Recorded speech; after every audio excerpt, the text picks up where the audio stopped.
Somewhere in the night sky, moving with a purpose that does not belong to our solar system, there is a small object that astronomers have begun to notice with a mixture of curiosity and caution.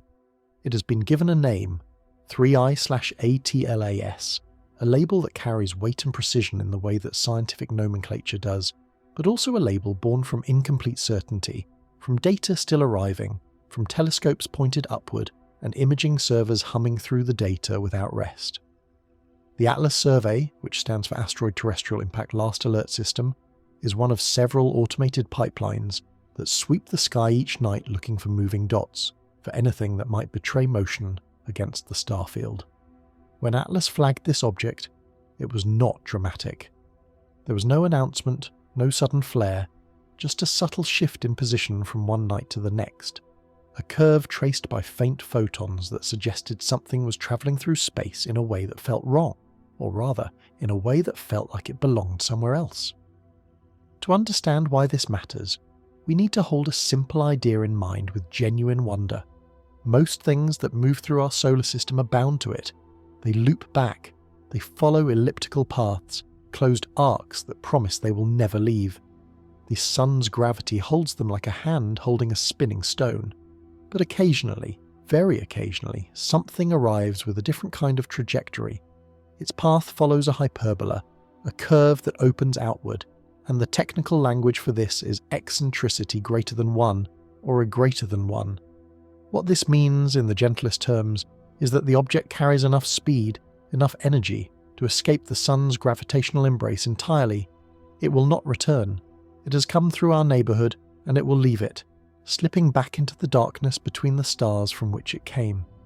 Think of a snowflake that does not swirl with our storm but passes through it, touched by the wind for just a moment before continuing on its way downward into the vast cold. The name itself is a small architecture of meaning. The 3I designation would place this object in a careful sequence, arriving after 1I/Oumuamua, which was discovered in October of 2017 by the Pan-STARRS survey, and 2I/Borisov, which appeared in September 2019 and was identified by Gennady Borisov, an amateur astronomer working from Crimea. But this designation is not yet certain. Names in astronomy are provisional things, refined as data accumulate, and as the community builds confidence in what they are looking at. The label is more like a lighthouse than a shore. It marks the spot where we are standing, but it does not promise we understand what we are seeing. What we know right now is that this object moved in a way that was inconsistent with being born here, in the gravitational nursery around our sun. That alone is enough to earn it a place in a very small roster, a guest list that includes only a handful of confirmed visitors from the interstellar deep. But seeing something is not the same as understanding it, and the great challenge with this visitor, like so many faint visitors, is that light is precious. The object sits at the edge of survey sensitivity, which means that each photon, each particle of light making the journey from the object to our detector, is a small miracle of geometry and timing. Imagine trying to catch fireflies at the very horizon of sight, where your vision blurs and the light becomes uncertain, where you cannot quite trust your eyes. The apparent magnitude, a measure of brightness as we see it from Earth, hovers at the limit of what these automated surveys can reliably detect. This creates a cascade of constraints. The data are sparse, the window for observation is narrow, and every measurement must be treated with a kind of gentleness, because the uncertainty bounds are large, and the margin for instrumental artifact or systematic error is present in almost every number. Yet despite the faintness, the motion betrays itself.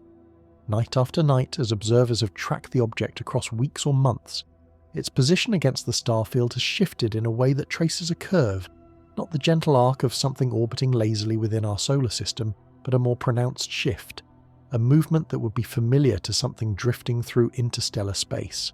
Something with what we call a high inbound velocity relative to the Sun. This velocity is not extreme.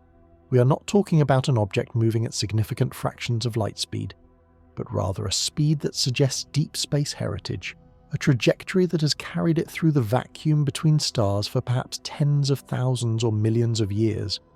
You can think of it as a soft hiss, the sound a stone might make skimming across a cosmic lake, moving with enough speed that no ordinary star's gravity could have gently curved it into a sleepy orbit. The numbers paint a picture. an excess velocity at infinity, what we call V infinity, that stands apart from the typical population of solar system objects, a residual speed that fingerprints a parent neighbourhood light years away. This observational window is not infinite, and that fact is written into the geometry of the encounter itself. As the object moves through space and the weeks pass, the angle between it and the Sun changes, the distance increases, and the faintness that was already challenging becomes crushing. Within months, observers may find that they can no longer detect it at all, that the photons no longer carry enough signal to distinguish the object from the noise of the background sky. It is like having a dream that you must write down before it fades. Before waking, life reclaims your attention. The encounter is brief.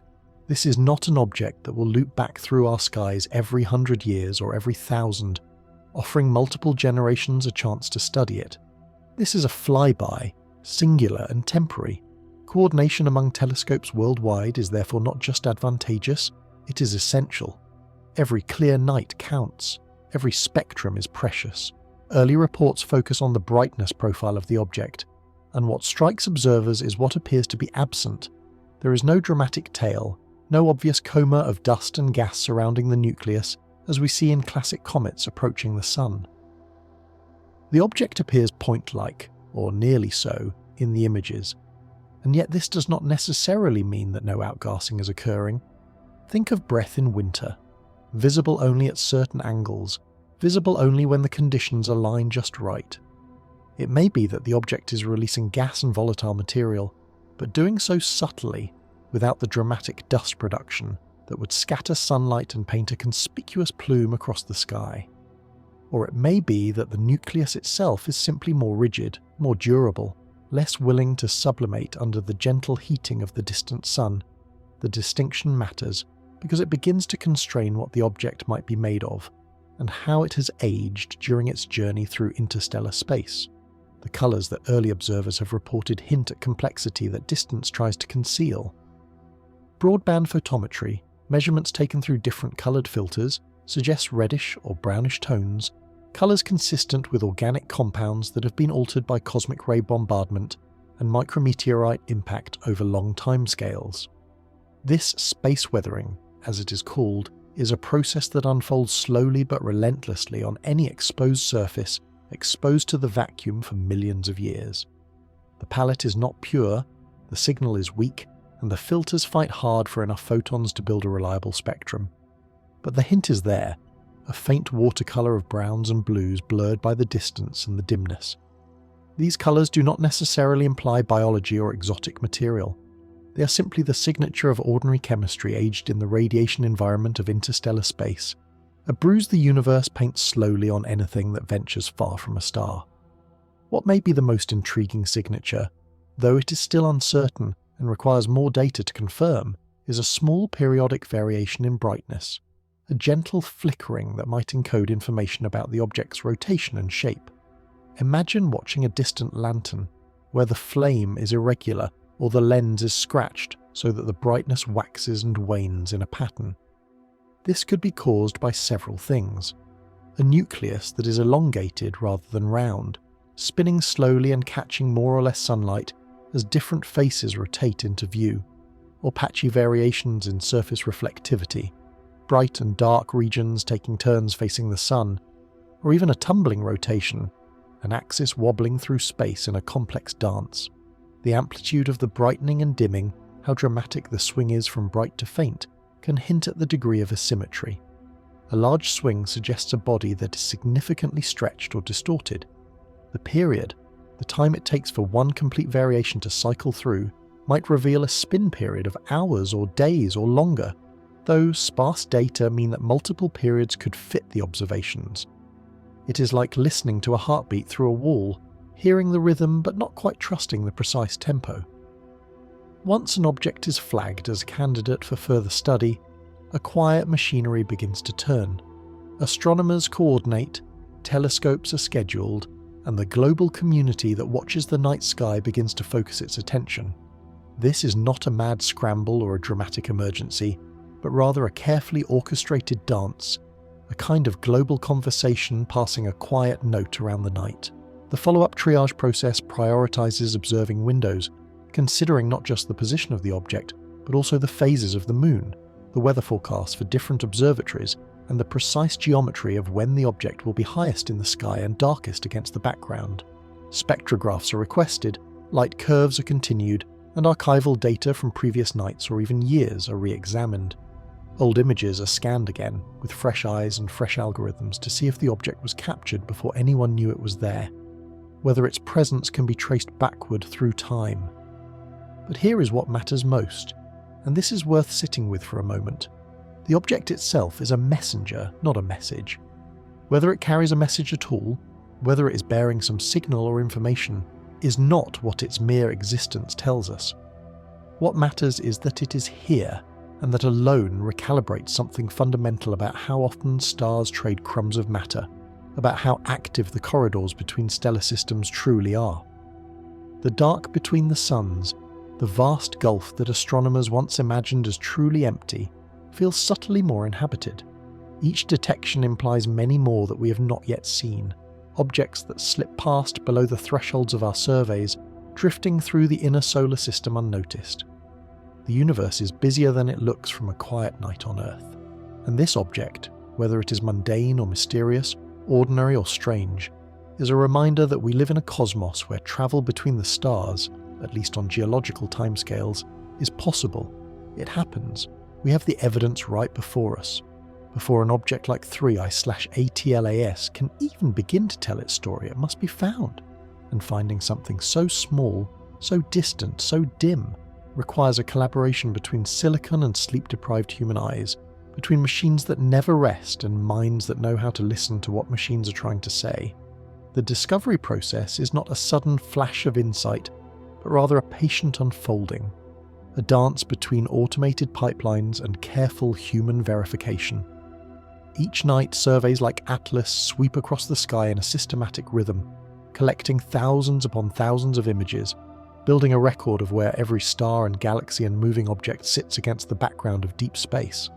The cameras are patient, the software is tireless, but the data are vast, and the signal from a faint interstellar visitor can easily disappear into the noise without the right kind of attention. The Atlas survey itself uses multiple telescope sites distributed across the Earth, stations in Hawaii, Chile, South Africa, and elsewhere, allowing continuous monitoring of the sky as the planet turns. Each site is equipped with relatively wide-field cameras, meaning they can see a large chunk of the sky in a single exposure, and they observe repeatedly throughout the night. The images are processed automatically by computers that compare one night's image to the previous night's image and look for anything that has moved. This is the foundation of the discovery. Motion. A star will appear in the same place. Night after night, a galaxy will sit patiently in its position. But something with its own trajectory, something that is genuinely travelling through space on a path that brings it closer or carries it away, will shift position measurably over hours or days. The automated software flags these moving objects, and the candidates are fed into a queue for human review. It is here that astronomy meets bureaucracy, meets the careful process of deciding what is real and what is artifact, what is interesting and what is routine. This process of determining whether a detection is genuine requires what astronomers call astrometry, the precise measurement of positions in the sky. Think of it as triangulation, though triangulation of a far more subtle sort. Against the background of star catalogues, vast, carefully calibrated lists of star positions that have been accumulated over decades and refined with satellites like Gaia, which has measured the positions and distances of nearly 2 billion stars with unprecedented precision, the unknown object is pinned down. Its position is measured to perhaps a fraction of an arc-second, which is to say with a precision that, were you standing on Earth and pointing at the moon, would be accurate to within a few meters. These measurements, taken on multiple nights, allow the object's motion to be traced. The positions form a curve, and this curve is then fed into software that solves orbital equations, that feeds the numbers through the mathematics of celestial mechanics. From this flow predictions, where the object is heading, how fast it is moving, whether it follows a closed ellipse or an open hyperbola, whether it belongs to our solar system or to the spaces between stars. Parallax is another tool in this arsenal, and it works in a way that is perhaps more intuitive than you might expect. Hold a finger up in front of your face, close one eye, then close the other, then open both. Your finger appears to shift position as your viewpoint changes, does it not? This shift is parallax, and it is the foundation of depth perception. Astronomers use the same principle, but on a cosmic scale. As the Earth orbits the Sun, our vantage point shifts by roughly 300 million kilometers, the diameter of Earth's orbit. When we measure an object's position in the sky 6 months apart, we are looking at it from opposite sides of this enormous baseline. If the object is relatively nearby, it will appear to shift significantly against the background of distant stars. If it is very far away, the shift will be tiny or imperceptible. By measuring this shift or the absence of it, astronomers can constrain distance, and from distance and apparent brightness they can begin to estimate the size of the object. Two eyes opened wide across the Earth, seeing the same object from two different vantage points, learning depth from the triangulation of light. Once an initial orbital solution is in hand, something curious happens. Multiple possible orbits often fit the available data approximately equally well. This is where Bayesian orbital analysis comes into play, a statistical approach that acknowledges uncertainty and builds probability clouds around the most likely solutions. When data are sparse, and for a faint object observed on only a few nights, data are always sparse. There is genuinely ambiguity. We navigate not with high-beam headlights cutting clearly through the darkness, but rather with fog lights, illuminating the probable path while admitting that we cannot see everything. The software explores the space of possible orbits, calculates the probability of each given the observations, and produces not a single true orbit, but rather a range of possibilities, each with its own likelihood. This is not a failure of the method. It is an honest accounting of what we actually know and what remains uncertain. As more observations arrive, as additional nights of data accumulate, the clouds narrow and sharpen, and the possible paths converge towards something more definite. And yet, there is another layer of complexity that must be acknowledged, one that sits quietly at the edge of many orbital solutions: the possibility of non-gravitational forces. A pure Newtonian orbit, calculated assuming only gravity, might not quite fit the observations. Small discrepancies might appear, tiny deviations that could be explained by measurement error, or they could be real signals of other forces at work. If an object is actively outgassing, if volatiles are sublimating from its surface and being ejected into space in discrete jets, then those jets exert a small push on the nucleus, a rocket-like thrust. The effect is minute, but measurable over enough observations. A whisper can become a nudge if you listen long enough. The models that astronomers construct allow for these non-gravitational accelerations as free parameters, allowing the software to explore whether incorporating them produces a better fit to the data. If they do, it hints at outgassing. If they do not, it suggests that the object is more inert, more dormant. Either way, the hypothesis is tested gently, with humility, without over-interpreting sparse evidence. What makes all of this work, what makes it possible to separate genuine discoveries from false alarms, is an honest accounting of the selection effects built into the observing process. Surveys like Atlas have sensitivity limits, faintest magnitudes they can reliably detect, smallest objects they can see at a given distance. Understanding these limits is as vital as understanding what has actually been detected. A survey might miss half of all interstellar visitors because they were too faint or too fast-moving, or in a part of the sky not observed on the relevant night. This selection bias shapes the population we see. If we catalogue only the brightest visitors, or only those that pass through the most frequently observed regions of sky, we are building a skewed picture of reality. Astronomers work to quantify these biases, to calculate the true numbers from the observed numbers, to fit a correction curve that accounts for all the things the survey could not see. The net has holes, and we measure them, and we learn from the pattern of the holes. Human eyes still matter in this machine-driven age, perhaps more than one might expect. When a candidate emerges from the automated pipeline, experienced astronomers review the images. They look for artifacts, cosmic rays that mimicked real objects, instrumental ghosts, reflections and refractions born from bright stars nearby. They check whether the motion is smooth and plausible or jerky and suspicious. they compare the candidate's position to nearby known objects, ensuring it is not simply a previously catalogued asteroid with an outdated orbit. This human review step filters out most false alarms, but it also introduces a human element to the process, a kind of tacit knowledge that has been accumulated through years of looking at the night sky. It is something between science and art, between rigid algorithm and intuitive pattern recognition. Skilled amateur astronomers, many of whom have dedicated enormous time to learning the constellations and mastering their own equipment, add valuable time on target. Many small mirrors becoming one kind gaze, converging on the same distant point. Global follow-up campaigns coordinate this effort, with professional observatories taking spectra and deep imaging, while amateurs maintain light curves and check for changes night to night. And always, threading through it all, is time, the ephemeris clock as it might be called. The ephemeris is the predicted position, calculated from the latest orbital solution. Every hour that passes without new data widens the error bars on where the object is expected to be. Uncertainties grow. This search field expands. What was precisely pinned down becomes blurry at the edges.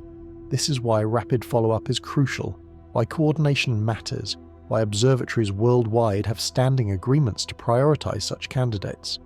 A single missed night in poor weather can set back the effort, can make the faint object harder to find on the following clear night.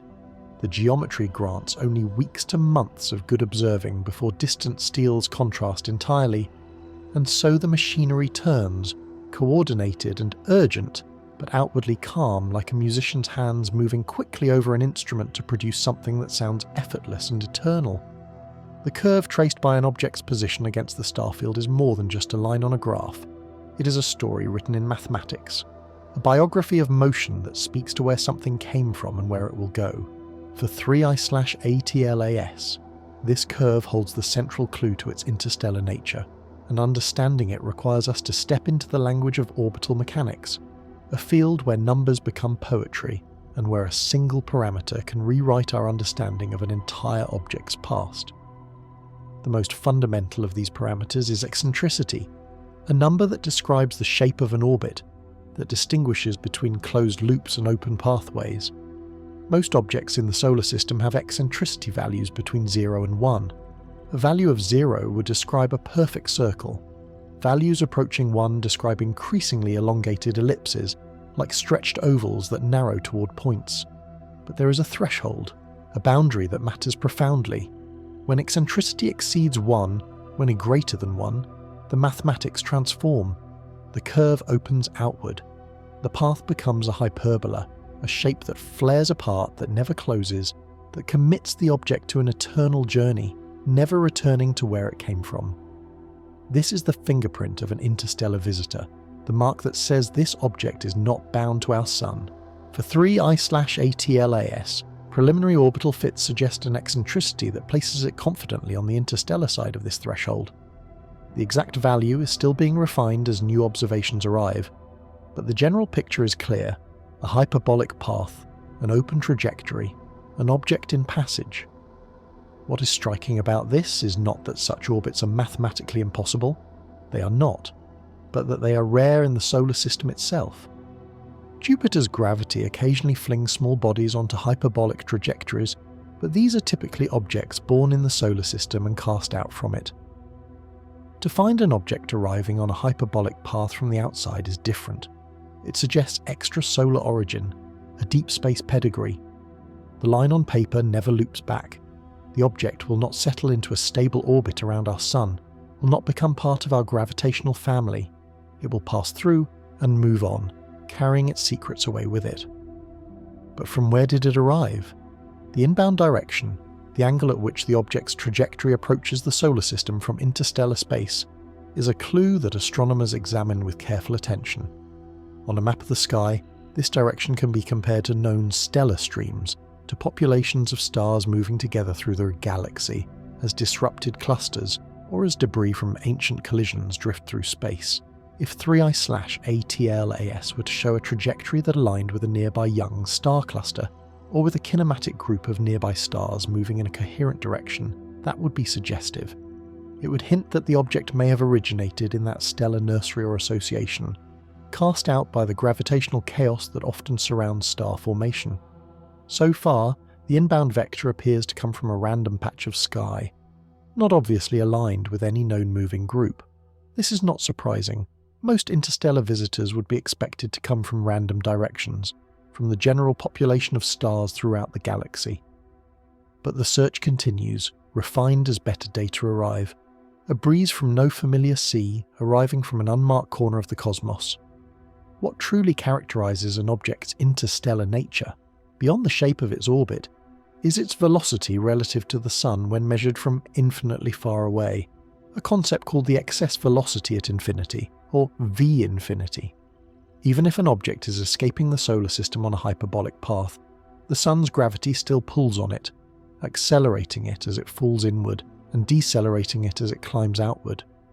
If you imagine watching the object arrive from deep space, moving at some fixed speed, that speed gets boosted as the Sun's gravity accelerates it.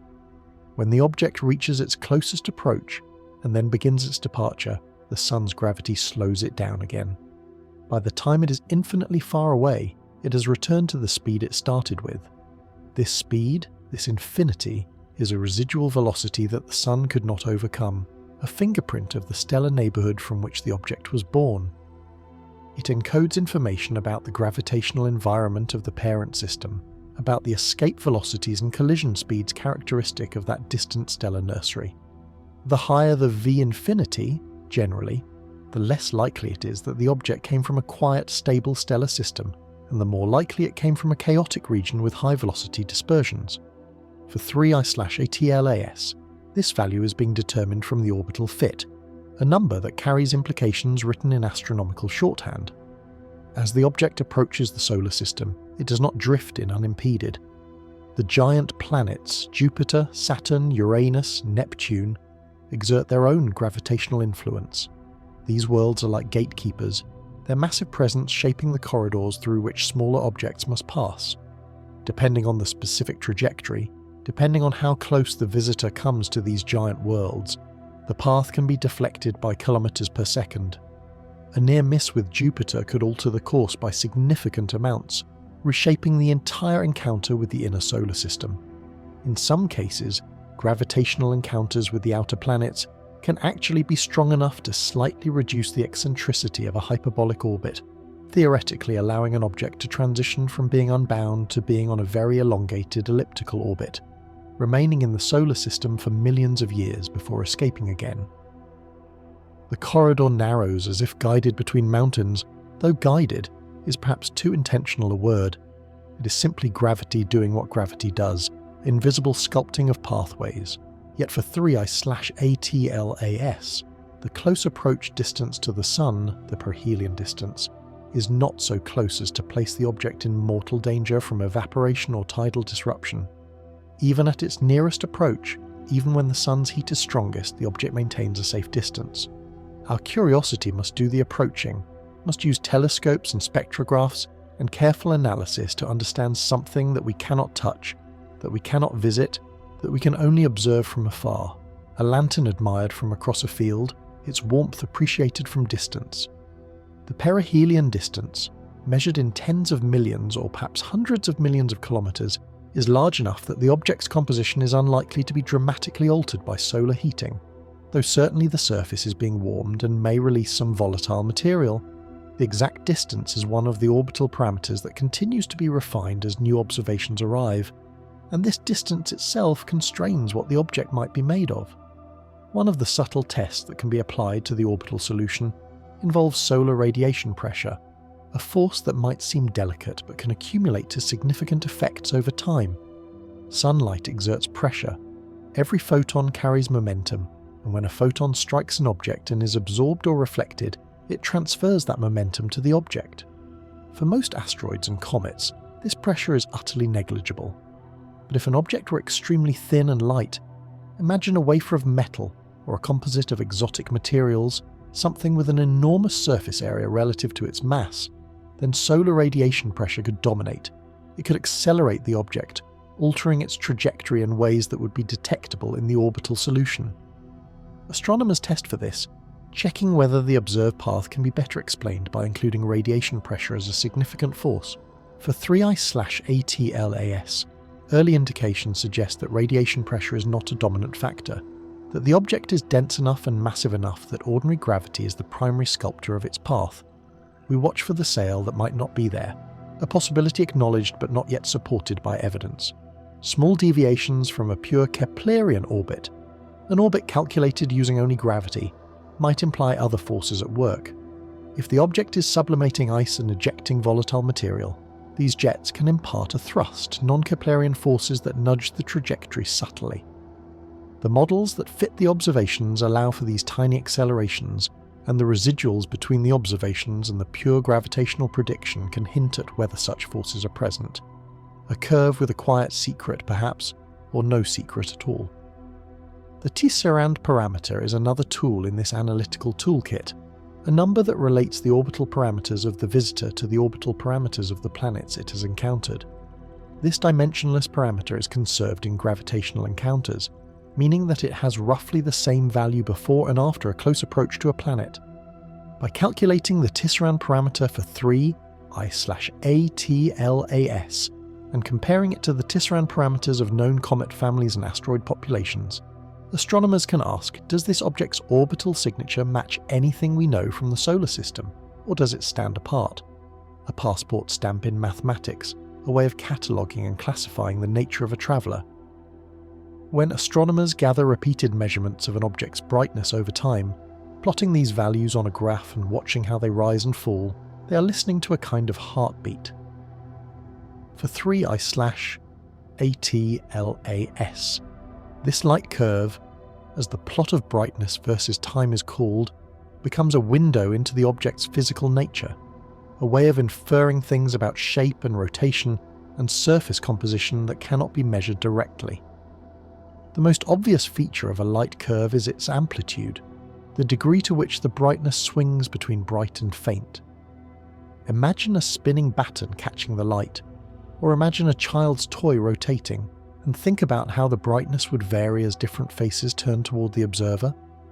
A large amplitude, a dramatic swing from bright to faint, typically suggests that the object is significantly elongated or distorted in shape, rather than being a compact sphere. But amplitude can also arise from patchy surface reflectivity, regions of bright ice or frost mixed with darker material, like a mottled stone turning in light. The object's orientation relative to the Sun and Earth further complicates the picture.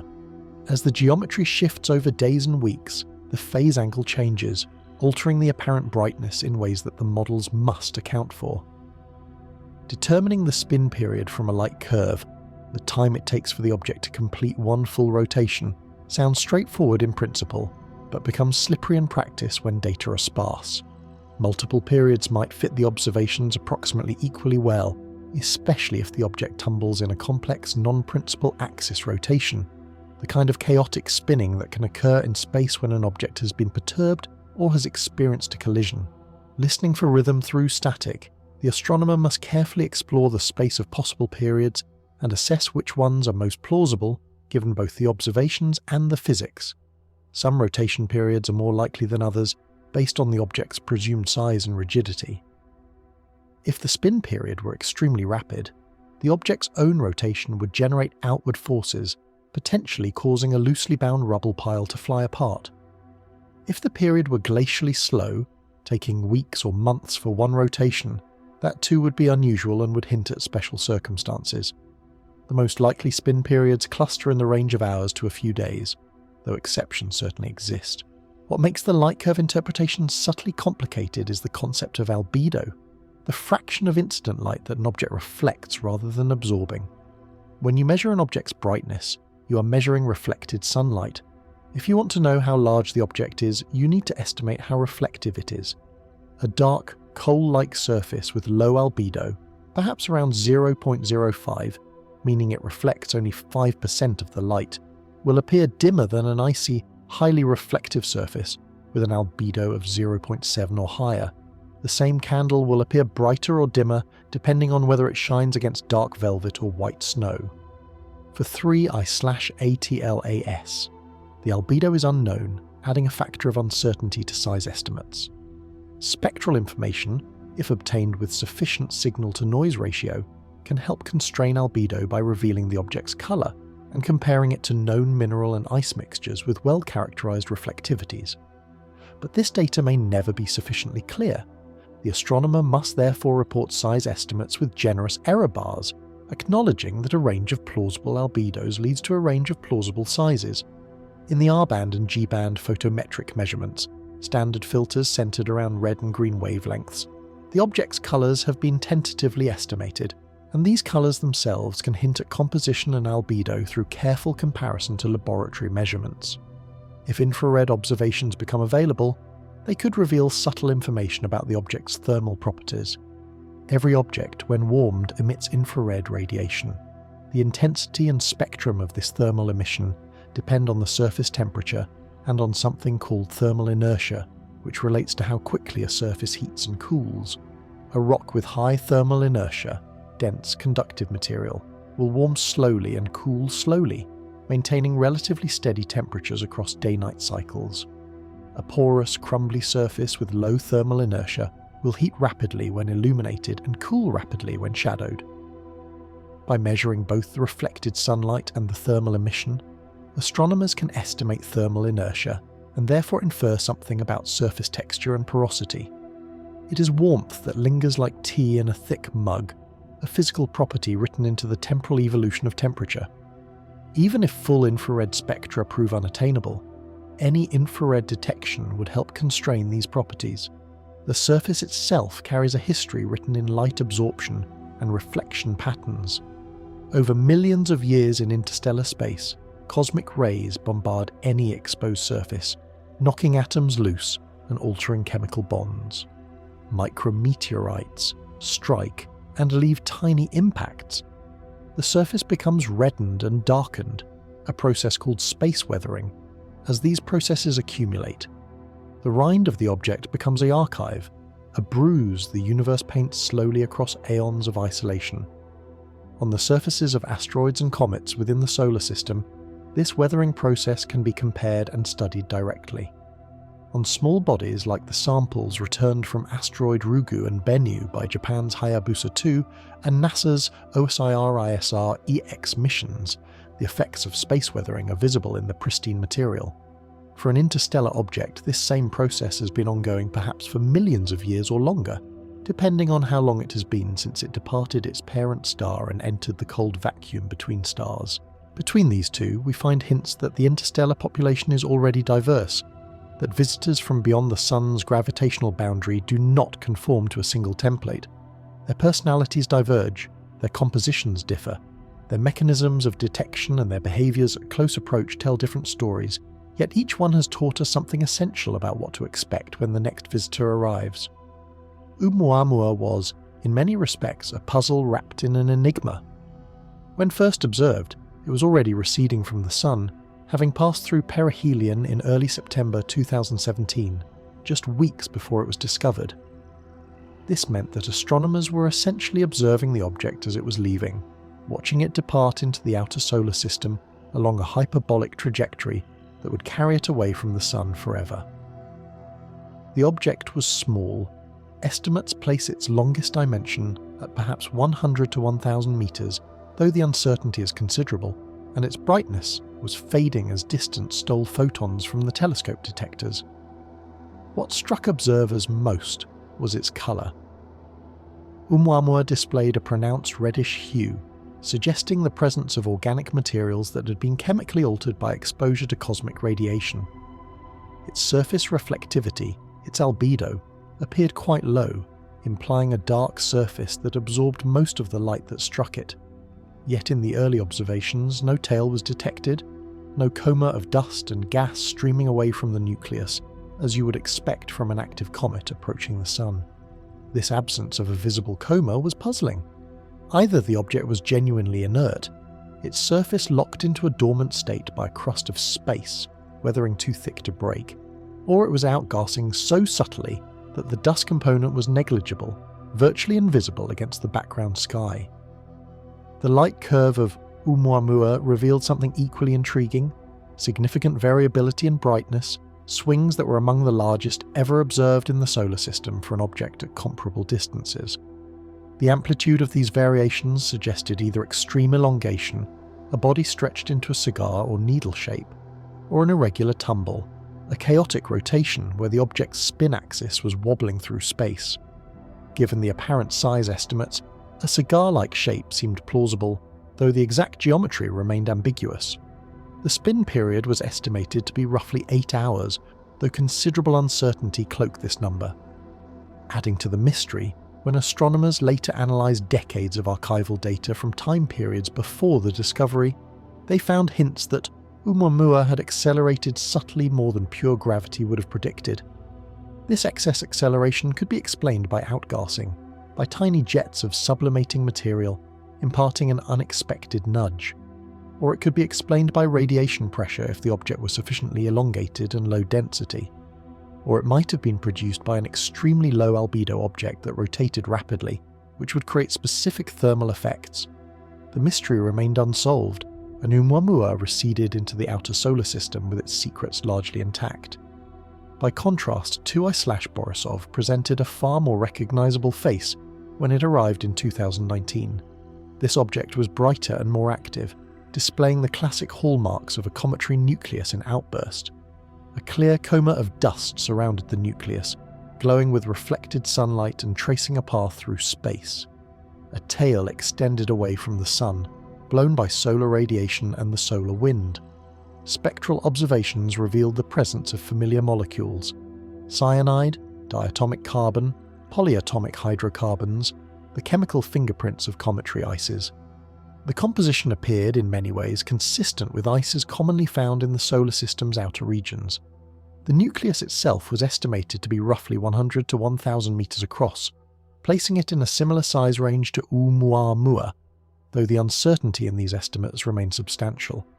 The reddish colour seen in both objects was again present, hinting at common space-weathering processes affecting both visitors. Yet Borisov seemed to fit more neatly into established categories, more recognisable as a distant cousin to the long-period comets we know from within the solar system. The comparison between these two reveals something vital about what we should expect as we study 3I/ATLAS. The interstellar population is heterogeneous. It is not uniform. One visitor might be a dormant, rigid, mechanically unusual body. The next might be a dynamic, active comet, releasing volatile material and displaying classical cometary phenomena. Between them, 3 cousins at a reunion, and already we see that the family's more diverse than a single description can capture.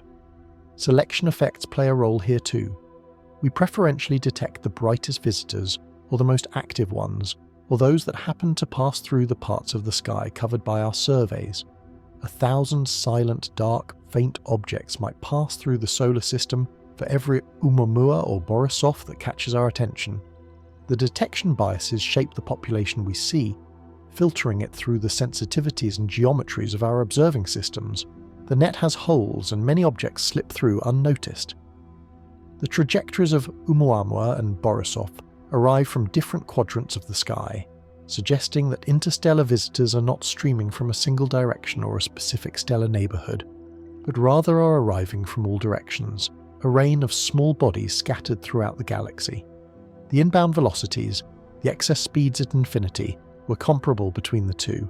Though not identical, both were characteristic of objects moving through interstellar space at speeds typical of the stellar neighbourhood's velocity dispersion. Both showed evidence of being significantly reddened by space weathering, suggesting that interstellar journeys lasting millions of years are common and leave their mark on exposed surfaces. The population estimates derived from these two detections implied that many visitors must be passing through the solar system undetected, objects too faint or too small or poorly positioned for our current surveys to catch. The cosmos, in other words, is busier than our historical surveys suggested. The dark highway between stars has traffic, even if most of it remains invisible to us. What lessons does this comparative study offer for understanding 3I/ATLAS? The most important is perhaps a lesson in humility and openness. We cannot assume that this new visitor will resemble either of its predecessors. It might be an icy comet, active and outgassing like borisov. It might be an inert, mechanically unusual object like Oumuamua. It might be something altogether different, something that does not fit neatly into either category. Each new arrival is an opportunity to expand our understanding of what interstellar small bodies can be, what compositions and structures and behaviours exist among the population of worldlets drifting through the galaxy.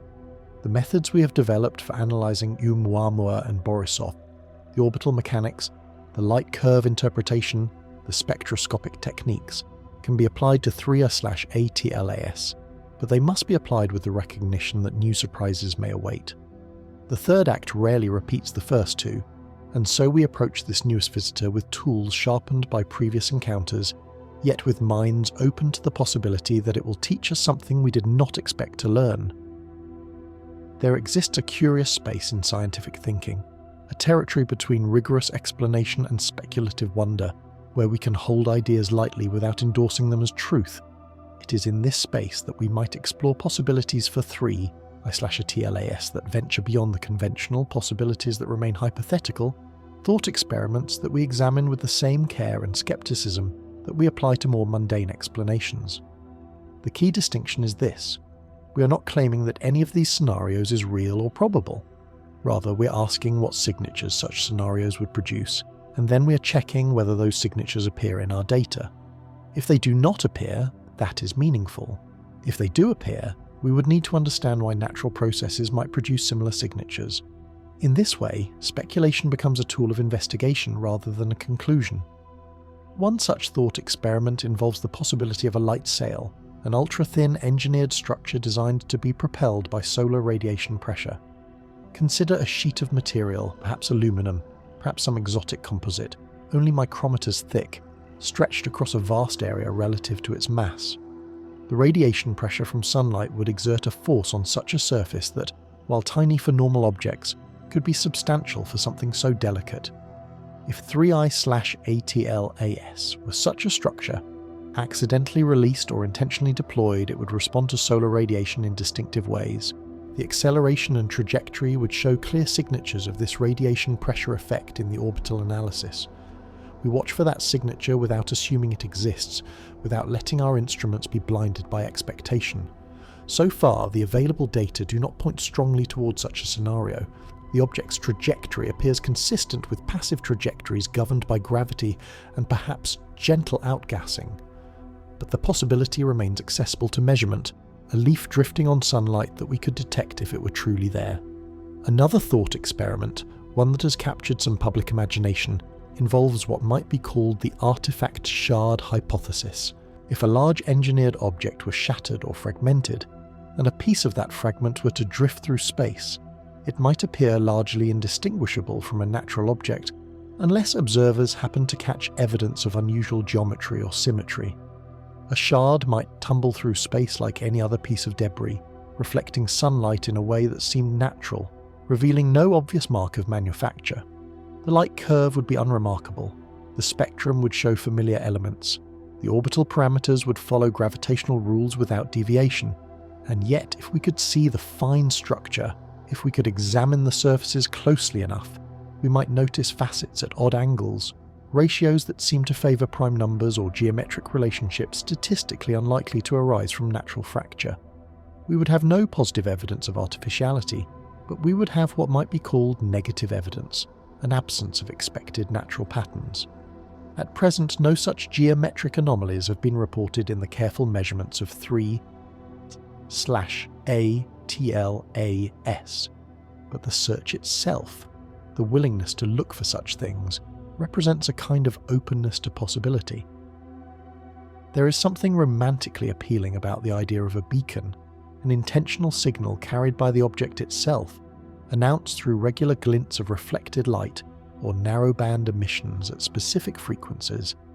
Imagine an object studded with mirrors or reflectors, arranged to catch sunlight at regular intervals, creating a pattern that no random tumble could reproduce. Or imagine emissions in specific spectral lines, radio frequencies chosen precisely, laser pulses timed to cycle at intervals that could not arise from natural thermal processes.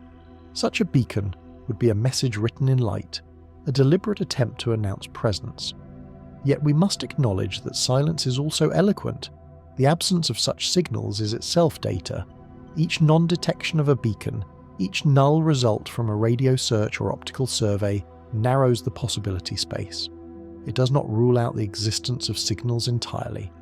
Perhaps they are encoded differently, or transmitted only at certain times or directed toward other recipients. But it does accumulate evidence against the simplest beacon hypotheses. The teacup remains warm, held open to the possibility, but it has not yet received its guest. A thought experiment drawn from orbital mechanics involves what might be called self-stabilizing tumbler geometry.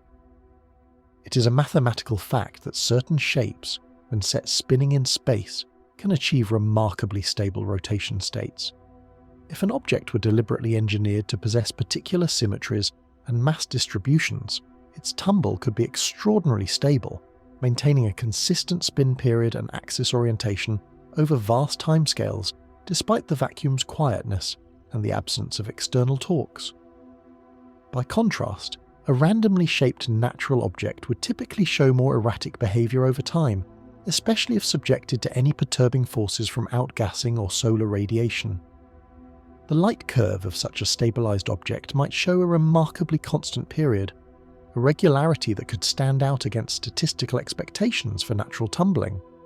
Currently, the data on 3 I/ATLAS do not provide sufficient temporal coverage to establish whether the rotation period varies or remains steady, but future observations might sharpen this question.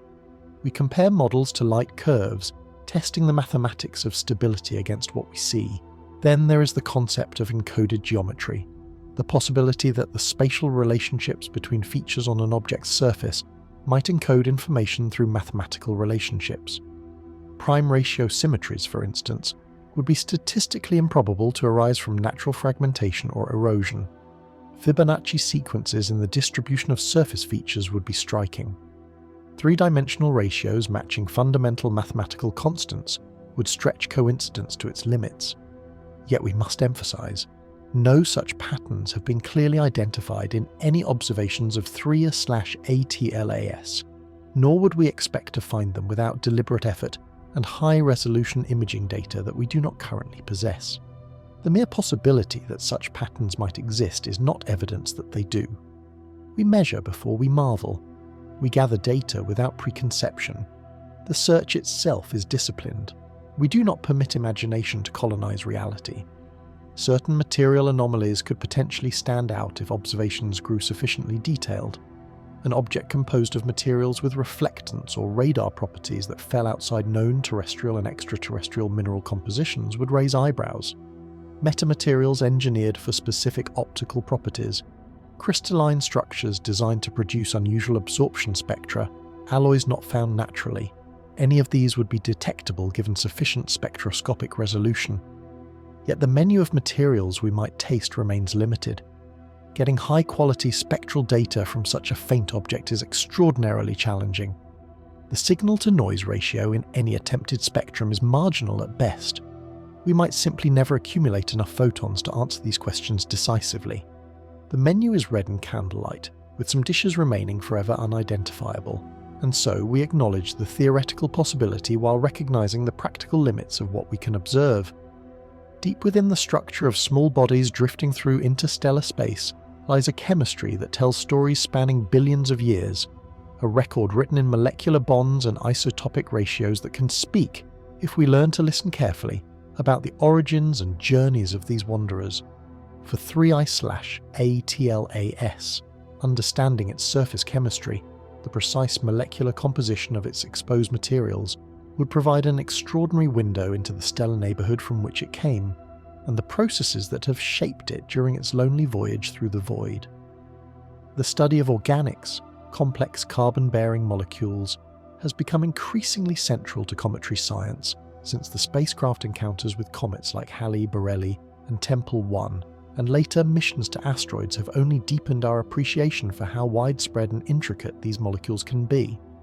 Tholins, a category of complex organic compounds formed when simpler molecules are subjected to ultraviolet radiation or cosmic rays in the presence of ice, can tint light toward the red, creating the reddish hues we observe in many small solar system bodies and in what little we can discern about 3I/ATLAS. The presence of tholins requires no biology whatsoever, no amino acids or DNA, no life process at all. They are simply the inevitable chemistry of the cosmos, the pantry that precedes any cook. Water, frozen into ice, plays a subtle and profound role in the story of small bodies and their surfaces. As an object drifts through space and occasionally interacts with stellar radiation or cosmic rays, ice molecules sublime, releasing trapped volatiles and revealing layers beneath the surface. The sublimation of water can be relatively gentle, a slow, steady vapor release, or it can be dramatic, occurring in bursts when internal pressure builds sufficiently to fracture overlying material. Water is both painter and eraser, sculpting surfaces through sublimation while simultaneously serving as a matrix that holds other molecules in place. In spectroscopic observations, if we could obtain them with sufficient signal-to-noise ratio, water ice would reveal itself through absorption features in the near-infrared portion of the spectrum, particularly around wavelengths of 1.45 and 1.95 micrometers, where the R-band and near-infrared surveys have particular sensitivity. Breath that sculpts, water working its patient magic across eons. The detection or non-detection of water ice absorption features could constrain the composition substantially, telling us whether the object's surface is primarily icy, or whether it has been desiccated by space weathering and loss of volatiles. Isotopic ratios, the relative abundances of different atomic versions or isotopes of the same element, carry extraordinary power as chemical signatures of origin.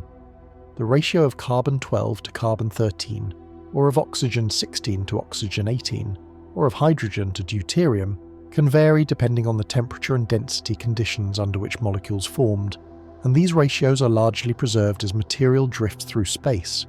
By measuring such ratios with sensitive spectrographs or mass spectrometers, scientists can often identify which stellar neighborhood or molecular cloud a body of material originated in. Different stars, different regions of space, have different isotopic signatures, like accents in the language of atoms. If we could somehow measure the isotopic composition of 3I/ATLAS, if we could obtain a sample or detect absorption features characteristic of specific isotopic molecules, we might be able to trace its origin with surprising precision. Yet such measurements are extraordinarily difficult from a distance, and the faintness of the object makes them currently beyond reach. The possibility remains in the realm of future technologies, of spectrographs yet to be built, of measurement capabilities not yet in hand. The broader question of how interstellar travelers might deliver organic compounds and volatile materials to young planetary systems is captured in the concept known as panspermia, though the term encompasses a spectrum of possibilities. At one end of the spectrum is the literal idea of microbial spores or cells surviving interstellar transit, a possibility that, while not impossible, faces formidable obstacles from radiation, cold, and time. At the other end is the notion that complex organic chemistry, without living biology, can be delivered by meteorites and comets to young worlds, seeding their surfaces with the chemical building blocks upon which life might eventually emerge. The distinction matters profoundly. A mail service with long delays, carrying either living organisms or merely the raw materials of life. The evidence from meteorites and asteroid samples, coupled with laboratory experiments mimicking conditions in space, suggests that complex organics do indeed accumulate in small bodies and can survive transit and impact. The delivery mechanism, in other words, is real. What survives the journey, and what happens to delivered material upon impact, remains an active area of research. The early Earth, roughly 4.5 billion years ago, received an extraordinary bombardment of material. Meteorites, asteroids and comets, delivering both water and organic compounds to a planet that was still forming, still gathering the last pieces of its planetary accretion disk. This delivered material may have been crucial in establishing the chemical diversity necessary for life's emergence. If interstellar visitors like 3I/ATLAE or its siblings were common in the solar system's youth, and population estimates suggest they were, then over millions of years, many such objects would have impacted Earth and the other planets. Spice on a primordial stew, adding ingredients to a chemistry that would eventually generate biology. The survivability of complex molecules and microorganisms in the harsh environment of interstellar space and during atmospheric entry and impact is limited. Ultraviolet radiation sterilizes surfaces. Cosmic rays penetrate and damage biological structures. Time, in its inexorable passage over millions of years, allows spontaneous breakdown and chemical degradation. Seeds crossing a desert, with only the hardiest having any chance of reaching the oasis. Yet resilience exists. Certain extremophiles, microorganisms adapted to the harshest conditions on Earth, might conceivably survive such journeys. The odds are poor, the exceptions rare, but the possibility cannot be dismissed entirely. When an object like 3I/ATLAS passes through the inner solar system, it enters a region where the intensity of human radio transmissions increases dramatically. The microwave background hum of technology, the intentional broadcasts from planetary radars, the ambient noise of civilization, all of these create a rich acoustic environment, at least in the radio frequencies that penetrate the vacuum of space. And so, quite naturally, an array of institutions and research programs have asked a question that sits at the intersection of curiosity and discipline. If this object were carrying a signal, if it were transmitting information or broadcasting its presence, would we be able to detect it? The answer, somewhat sobering, is that the search is technically feasible, though the probability of finding anything is vanishingly small. Yet the act of searching itself, the willingness to listen carefully with dedicated instruments, represents something important about how science approaches the unknown.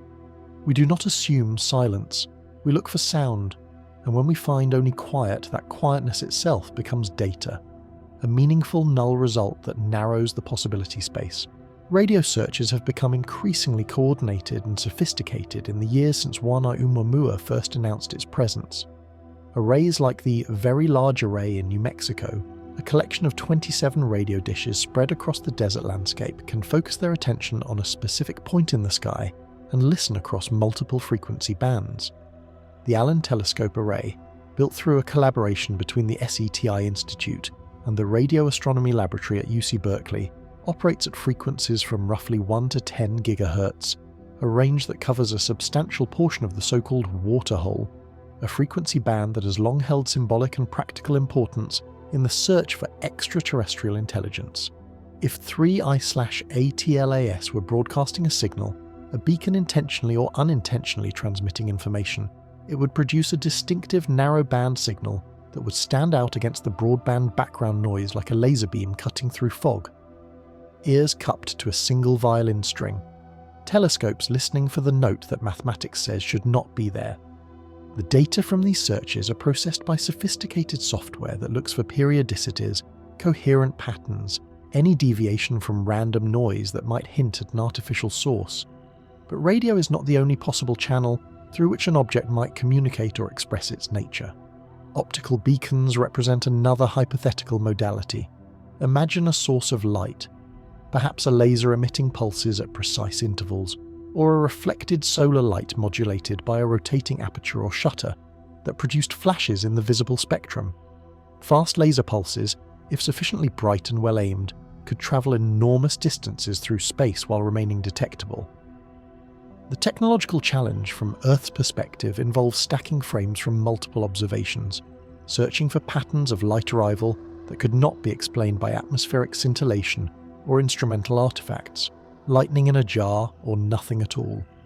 The temporal resolution of modern astronomical instruments, their ability to measure events that occur on millisecond or even microsecond timescales, continues to improve.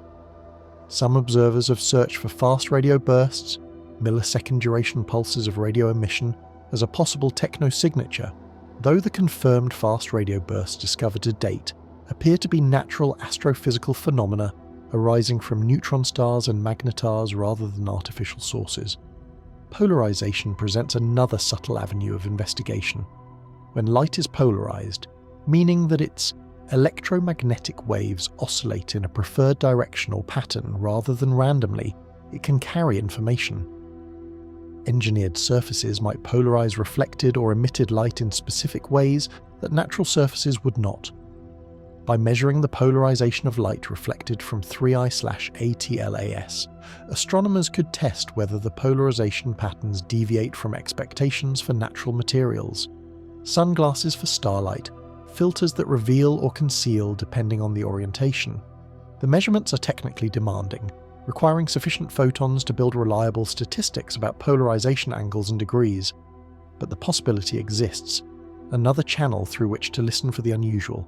Radar offers yet another mode of investigation, though in this case the geometry often does not cooperate. Planetary radars, the Arecibo Observatory before its unfortunate collapse, and now facilities like the Goldstone Solar System Radar in California, can transmit powerful signals at asteroids and comets, examining the reflections to map surface texture and topology. In principle, such a radar could be used to study 3I/ATLAS if the geometry allowed it, if the object passed near enough to Earth and moved slowly enough that a coherent radar track could be established. But the orbital mechanics of 3I/ATLAS place it in a trajectory that does not bring it particularly close to Earth, and the opportunity for radar contact may have already passed or may never arrive. A shout across a canyon that the wind will not carry, the geometry working against the effort. Yet facilities continue to exist and maintain the capability, and any future interstellar visitor arriving on a more favourable trajectory might be subjected to such scrutiny. Infrared emissions represent another avenue. If an object were generating significant heat, perhaps through internal decay processes, or perhaps through the operation of machinery or power systems, that heat would radiate away as infrared light. A large artificial structure in space might be expected to show a particular thermal signature, perhaps more uniform and geometrically patterned than the chaotic thermal emissions of a natural body responding to solar heating. A match in a glacier. This object would be extraordinarily unlikely to produce detectable waste heat given its small size, but the possibility remains accessible to investigation. Sensitive infrared detectors continue to improve, and space-based observatories like those planned for the next generation of infrared space telescopes could potentially detect thermal anomalies if they existed. Yet for an object the size of a small mountain, kilometers across at most, or a small object only hundreds of meters in extent, the thermal signature would be subtle at best. When multiple independent observatories point their instruments at the same patch of sky, searching for the same potential signal, something subtle but profound occurs. Local interference, radio noise generated by terrestrial sources, instrumental artifacts, atmospheric distortions, tends to be unique to each location. But if a genuine signal existed in the object itself, that signal would appear in multiple datasets, a convergence that transcends the particular limitations of any single site. Multi-site simultaneity becomes a kind of truth-telling mechanism, a way to distinguish real phenomena from instrumental ghosts. The SETI Institute coordinates such efforts, bringing together facilities across continents and time zones. When a candidate's signal emerges from one site, rapid alerts are sent to other observatories, asking them to look at the same point in the sky at approximately the same time. Many ears agreeing on the same silence, or the same whisper if one existed. The statistical power of such coordinated searches is far greater than any single observatory could achieve. The probability of a false alarm, a coincidental alignment of noise that mimics a real signal, drops dramatically when multiple independent sites detect the same phenomenon. Yet another principle underlies the legitimacy of this entire enterprise: the rapid, open sharing of data. In the early hours after potential candidates are identified, information flows rapidly through scientific channels.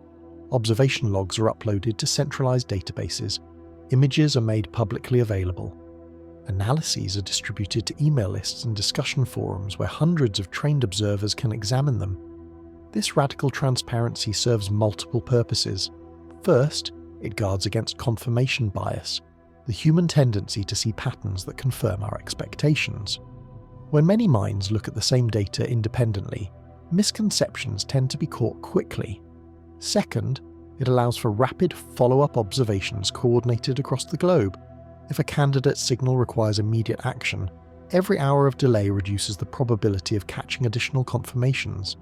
The table is set for everyone, and skepticism itself becomes a collaborative effort rather than something imposed by authorities. The speed of information exchange in modern astronomy is genuinely remarkable. What might have taken weeks to verify in the mid-20th century can now be tested within hours. And here is something worth pausing on. Negative results carry profound informational weight. When astronomers conduct a careful search for a particular phenomenon and find nothing, no beacon, no narrowband signals, no anomalous polarization patterns, that non-detection is itself a scientific finding of value. Each absence of a signal narrows the possibility space. It does not definitively rule out the existence of signals entirely, because signals might be encoded differently than expected, or transmitted only at certain times, or directed toward other recipients rather than Earth. But it does accumulate evidence against simple hypotheses. We looked and heard nothing is a meaningful scientific statement. In the era of SETI research, decades of non-detections have quietly but relentlessly constrained what kinds of technologies might be common in the galaxy, what transmission strategies might be prevalent. Silence is not the absence of data. It is data itself, a note played in a minor key, important and real. The archival impulse in modern astronomy reflects a profound faith in the future. The raw data from observations of 3I/ATLAS, the individual photons recorded by detectors, the timing and polarization information embedded in radio observations, the spectroscopic measurements, all of this material is being carefully preserved in digital archives that will outlast current researchers. Future astronomers, armed with more sensitive equipment and more sophisticated analysis algorithms, will return to these archives and ask new questions that present-day researchers could not imagine. A message to tomorrow about today's quiet seed stored through winter, awaiting the spring of improved technology. The Rubin Observatory's legacy, survey of space and time, when it comes fully online, will generate petabytes of data about moving objects in the sky. These data will be preserved and made accessible to researchers worldwide, a commons of information that belongs to humanity's future as much as to the present. But how do astronomers decide what constitutes interesting in advance, before observations begin? Here lies a subtle but crucial point. Trigger rules are established before the observation campaign begins. Scientists sit down and ask, what would count as a candidate signal worth reporting? How many standard deviations above background must a signal rise? What frequency ranges will be considered versus excluded? How will we distinguish genuine detections from instrumental artifacts? By drawing these lines before the music starts, before the data arrive, astronomers guard against the unconscious manipulation of criteria to make ambiguous data seem more striking. Lines drawn before the music starts, a commitment to honesty that is made explicit and public. These trigger rules are published. They're open to scrutiny. Any candidate that meets the pre-established criteria can then be followed up with confidence, knowing that the discovery threshold was set fairly and not retroactively adjusted to fit an agenda. Each coordinated listening campaign, each effort to search for techno-signatures around a passing interstellar visitor, generates learning that improves the next such effort. The logistics of coordinating telescopes across time zones, of rapid alert systems and data distribution, of managing the human element of collaborative science, all of this becomes refined with practice. An orchestra rehearses before the performance, the methodology sharpens, the response time decreases, the efficiency improves. By the time the 4th or 5th or 10th interstellar visitor arrives within range of our improved detectors, the protocols for coordinated searches will be far more mature than they are today. There is a peculiar humility that arises when we confront the limits of what we can know about an object so distant, so faint, so fleeting in its passage through our solar system. For 3I/ATLAS, despite all the telescopes pointed upward and all the careful analysis that astronomers have brought to bear, fundamental properties remain shrouded in uncertainty. The size of the object, for instance, cannot be determined with confidence from brightness measurements alone. Recall that converting apparent brightness to physical diameter requires an estimate of albedo, the reflectivity of the surface. If the object is a dark, coal-like body with an albedo near 0.05, it must be substantially larger than if it were a bright, icy body with an albedo of 0.7. The same candle appears different brightnesses depending on its background. Current estimates place the diameter somewhere within a range spanning perhaps 1 to several kilometres, though equally plausible scenarios could place it at either extreme of that range or even beyond. The uncertainty is not a failure of measurement or analysis. Rather, it is an honest reflection of the information available. We accept soft edges on our sketch, acknowledging that precision is a luxury we do not possess. The precise size may never be determined without a spacecraft encounter, a close approach that gathers data in wavelengths that penetrate the faintness better than Earth-based telescopes can manage. Mass and density remain inference rather than measurement, constraints derived from orbital behaviour and brightness data rather than direct determination. The density is particularly intriguing because it constrains whether the object is a solid, monolithic body or a loosely bound rubble pile, whether it would shatter easily under mechanical stress, or whether it possesses significant structural strength. Low-density objects, fluffier in composition, might suggest a rubble pile held together primarily by mutual gravity, rather than internal cohesion. Higher densities might indicate solid rock or ice. Yet without direct measurement, without a scale we cannot step on, in the poetic phrasing, these remain possibilities outlined in mathematical space, rather than confirmed facts. The uncertainty in mass propagates through many other calculations. It affects the interpretation of any non-gravitational accelerations that might be detected in the orbital solutions. It shapes the prediction of thermal properties, the rate at which the object would heat and cool in response to solar radiation. Future spacecraft, were they to rendezvous with such an object, would carry instruments that could directly measure density through gravitational measurements or mass spectrometry. But for now, the object keeps its secrets about how much material it contains per unit volume. The precise chemical composition of the surface and interior similarly resist definitive determination. Spectroscopic measurements, if they can be obtained with sufficient signal-to-noise ratio, can identify specific absorption features characteristic of particular minerals, ices, and organic compounds. Water ice leaves its fingerprint in the near-infrared spectrum, around wavelengths of 1.45 and 1.95 micrometers. Carbon monoxide ice, if present, would show distinct features. Various minerals, olivine, pyroxene, carbonates, sulfates, each carry their own spectral signatures, but the faintness of 3I/ATLAS places any spectrum we might obtain at the edge of detectability. The signal struggles through the noise, lines that should be strong become ambiguous. Multiple compositions could potentially explain the available data. We list plausible ices and minerals rather than claiming certainty. The menu is read in candlelight, and some dishes remain forever unidentifiable. What we might conclude is that the object almost certainly contains some combination of water ice, rock, and organic material. This much is nearly universal among small solar system bodies, but the precise percentages and the specific varieties of minerals and ices involved remain unknown.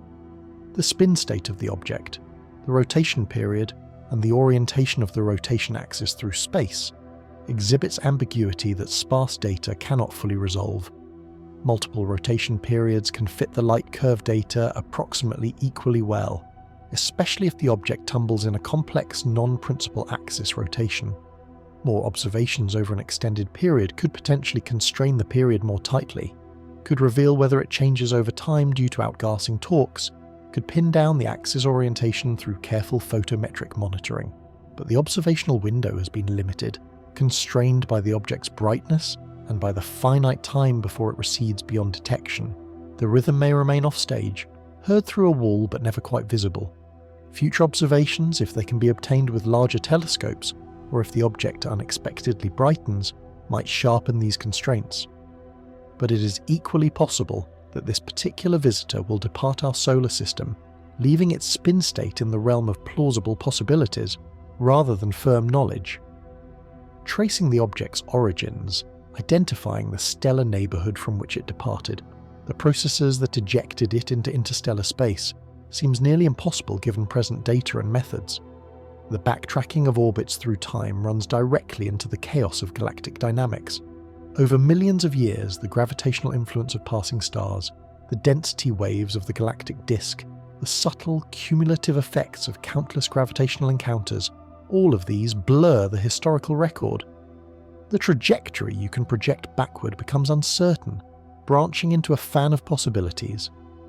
The hometown is a rumour of stars, a whisper without a clear source. Sophisticated simulations can explore which stellar neighbourhoods could plausibly have launched such an object, can calculate the probability that it came from this region or that one. But these remain statistical estimates draped in uncertainty. Without additional information, isotopic ratios that identify chemical fingerprints, or a serendipitous spectrum that reveals unusual minerals pointing to specific stellar types, we may simply never know where this visitor originated. It is a sobering thought.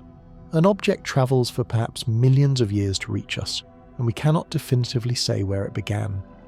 Non-gravitational forces, if present at all, appear marginal based on the available orbital analysis. The acceleration due to outgassing or radiation pressure, if it exists, would be tiny, on the order of millimeters per second squared or less.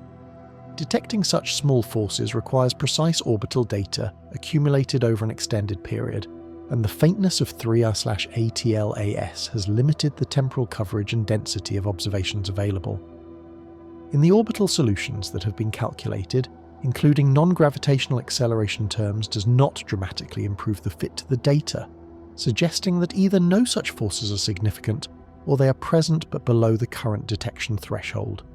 Both outcomes teach us something valuable.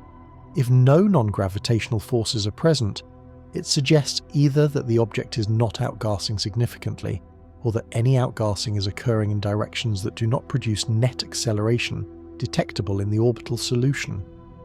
If forces are present but undetectable, it establishes an upper limit on their magnitude, narrowing the range of possible outgassing rates or area-to-mass ratios. Even a null is a note, a silence that sings with meaning when you know how to listen. As 3I/ATLAS recedes into the outer reaches of the solar system, fading below the detection thresholds of our most sensitive surveys, it carries with it lessons that will shape how we greet the next interstellar visitor, and the one after that.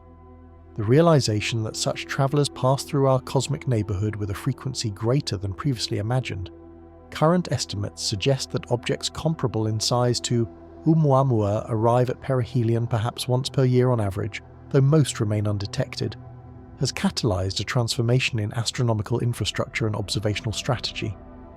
The next generation of survey facilities, already under construction or in advanced planning stages, will dramatically expand our catching power. The Veracruz Observatory in Chile, formerly known as the Large Synoptic Survey Telescope, will conduct the legacy survey of space and time beginning in the mid-2020s, surveying the entire visible sky repeatedly throughout each night, building up a comprehensive temporal record of change and motion across the heavens. Its wide-field imaging capabilities will capture a region of sky about the size of the Moon in a single exposure, allowing rapid coverage of enormous swaths of space. The survey's cadence and depth will almost certainly multiply the rate of interstellar object discoveries. Where we once found one confirmed visitor per few years, we may soon find several per year, shifting the study of interstellar small bodies from the realm of singular anomalies to something resembling a statistical population that can be analysed with genuine power. With these discoveries will come renewed urgency around a concept that has long captivated space agencies and researchers: the possibility of rapid response spacecraft that could intercept and study an interstellar visitor close-up. When Oumuamua was discovered and recognised as interstellar, several researchers noted with regret that the time window for launching a spacecraft encounter had already largely closed. By the time a rocket could be prepared, the object would be too far away, travelling too fast relative to Earth's orbital velocity for any spacecraft launched with current propulsion technology to catch. The Breakthrough Starshot initiative, announced in 2016 and backed by substantial funding, has proposed a radical concept: ultra-lightweight spacecraft, wafer-thin probes no more than a few grams in mass, propelled by powerful laser arrays on Earth. Such probes could, in principle, reach speeds of significant fractions of light speed, allowing them to potentially intercept a departing interstellar object, or even to chase after one that has already left the solar system, a sprinter waiting in the blocks, ready to dash. While the technological challenges are formidable, the concept has captured imaginations precisely because it seems to offer a solution to a genuine problem. Our current spacecraft are too heavy, too slow and too expensive to rapidly mount an interception mission on timescales of months. More conventional spacecraft concepts, within the realm of nearer-term feasibility, have also been studied. If a particularly close-approaching interstellar visitor arrives, one that passes near Earth's orbit or even closer, conventional ion drive spacecraft could potentially reach it within months or years. The orbital mechanics would have to align favourably, the timing would have to permit preparation and launch, but the scenario is not impossible.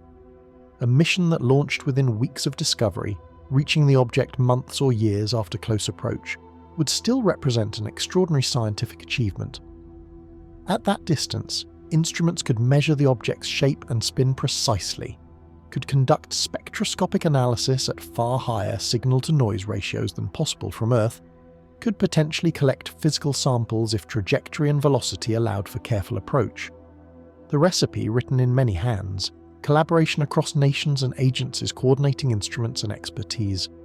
Japan's sample return missions to asteroids Itokawa, Ryugu and others have demonstrated that such techniques, while challenging, are within current or near-future technological capability.